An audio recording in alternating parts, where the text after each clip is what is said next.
കൈ, കാൽ or head. മൊത്തത്തിൽ അങ്ങോട്ട് അരിഞ്ഞേക്ക്. അവന്മാരിനി വേണ്ട. എടാ നമ്മുടെ സനോജനാണ്ട് കുടഞ്ഞിട്ടുണ്ട്, നമുക്ക് ആ ഡീലാക്കണം.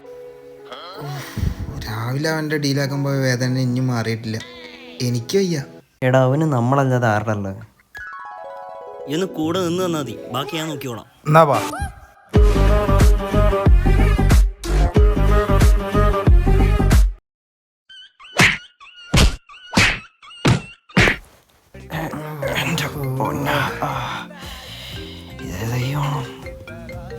ഹലോ, അടുത്ത വള്ളി. എടാ വരടാ. എടാ നമ്മളെ സുബേറിനായിട്ട് തല്ലിയിട്ടുണ്ട്, നമുക്ക് ഇടപെടണം. ഈ കോലത്ത് നീ നിന്ന് തന്നാ മതി, ബാക്കി ഞാൻ നോക്കിക്കോളാം. നിൽക്കാം.